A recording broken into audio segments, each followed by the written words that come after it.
Assalamualaikum warahmatullahi wabarakatuh. Pemirsa Tadabbur Ilmi, ketika ada seorang muslim yang meninggal dunia, maka suatu keharusan bagi kita untuk segera menguburkannya. Akan tetapi tahukah kalian jika sebenarnya ada waktu-waktu terlarang untuk menguburkan jenazah, khususnya jenazah orang muslim? Lantas, kapankah waktu terlarang untuk menguburkan jenazah itu? Apa kewajiban yang harus dilakukan jika ada orang yang meninggal? Mau tahu jawabannya? Simak ulasannya dengan menonton video ini hingga akhir. Sebelum lanjut, bagi kalian yang belum subscribe, silahkan untuk menekan tombol subscribe terlebih dahulu. Aktifkan lonceng notifikasinya. Bagikan video ini kepada teman-teman kalian agar semakin banyak orang yang mendapatkan manfaat dari channel ini.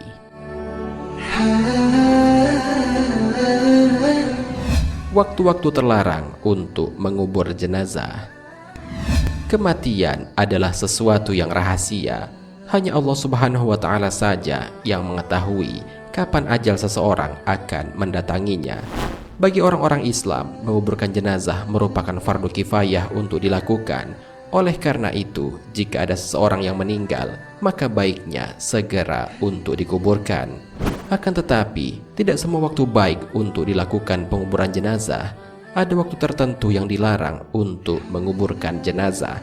Hal ini sebagaimana dijelaskan dalam sebuah hadis. Sahabat Nabi Uqbah bin Amr radhiyallahu anhu pernah menuturkan, ada 3 waktu Rasulullah Shallallahu Alaihi Wasallam melarang kita untuk melakukan sholat sunnah mutlak dan menguburkan jenazah kaum muslimin. Pertama, ketika matahari baru terbit sehingga sudah naik ke atas. Kedua, ketika matahari tepat berada di atas kepala hingga condong sedikit. Ketiga, ketika matahari hampir terbenam sampai tenggelam. Hadis riwayat Ahmad, Muslim, dan Abu Daud.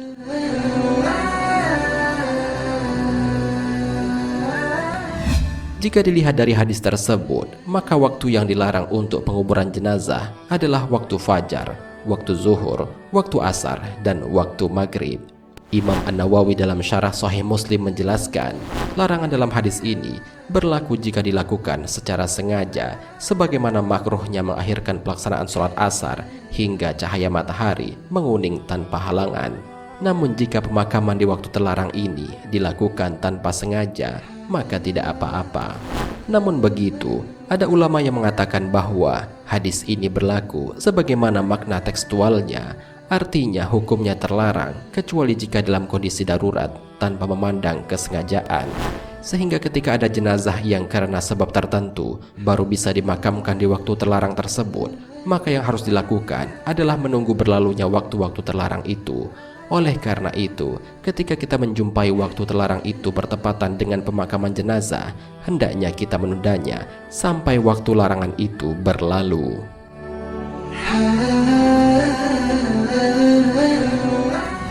Selain itu, memakamkan di malam hari sebisa mungkin dihindari, bukan karena terlarang, akan tetapi kondisi di malam hari memungkinkan pihak yang mengurusi jenazah dapat mengurangi hak si mayit. Hal ini sebagaimana dijelaskan dalam sebuah hadis. Sahabat Jabir bin Abdullah menceritakan, suatu hari Nabi Shallallahu Alaihi Wasallam berceramah, lalu beliau menyinggung terkait salah satu sahabat yang meninggal dikafani dengan kain yang tidak menutupi seluruh tubuhnya dan dimakamkan di malam hari. Kemudian Nabi Shallallahu Alaihi Wasallam melarang keras memakamkan seseorang di malam hari setelah dia disolati, kecuali jika masyarakat terpaksa melakukannya. Hadis riwayat Ahmad dan Muslim.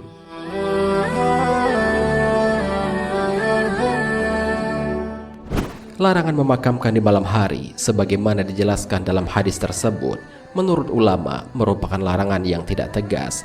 Namun begitu, tetap saja dibolehkan menguburkan jenazah di malam hari jika terpaksa atau dalam kondisi yang tidak memungkinkan, karena sejumlah sahabat Nabi dimakamkan di malam hari. Uqbah bin Amr radhiyallahu anhu pernah ditanya seseorang tentang memakamkan jenazah di malam hari, kemudian beliau membolehkannya. Hal ini juga pernah diperlakukan kepada Abu Bakar yang dikuburkan di malam hari.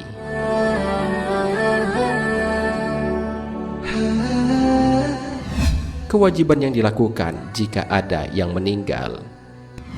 Jika ada di antara kerabat maupun tetangga yang meninggal dunia, maka kewajiban yang harus dilakukan bagi orang yang masih hidup adalah melakukan 4 hal, yaitu memandikan, mengkafani, menyolatkan, dan menguburkannya.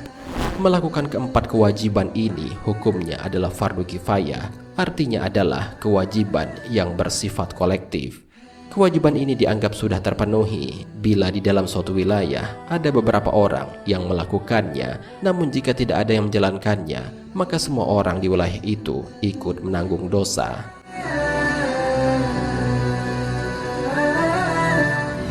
Walaupun hukum mengurus jenazah adalah fardu kifayah, akan tetapi bagi orang-orang yang dengan ikhlas membantu mengurus jenazah sampai jenazah itu dikuburkan, maka ia akan mendapatkan pahala yang sangat besar.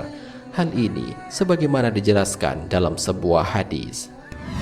Siapa yang menyaksikan jenazah di rumahnya dengan penuh keimanan dan mengharapkan pahala sampai disolatkan, maka ia mendapatkan pahala 1 qirot. Dan siapa yang mengiring jenazah di rumahnya sampai mayat dikuburkan, maka baginya 2 qirot. Kemudian ditanya, seperti apa 2 qirot itu? Yaitu sebesar 2 gunung yang besar. Hadis riwayat Bukhari dan Muslim.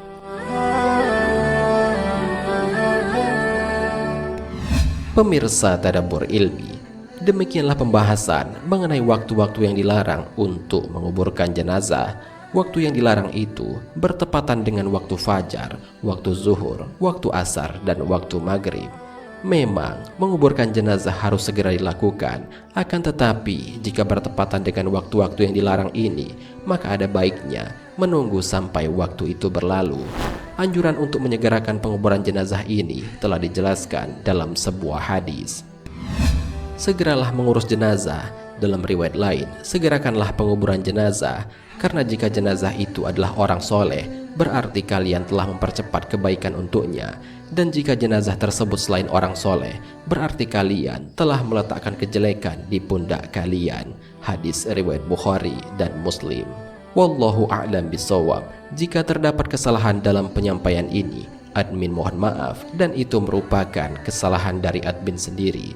Jika ada benarnya, itu adalah dari Allah Subhanahu wa Ta'ala. Semoga bermanfaat. Wassalamualaikum warahmatullahi wabarakatuh.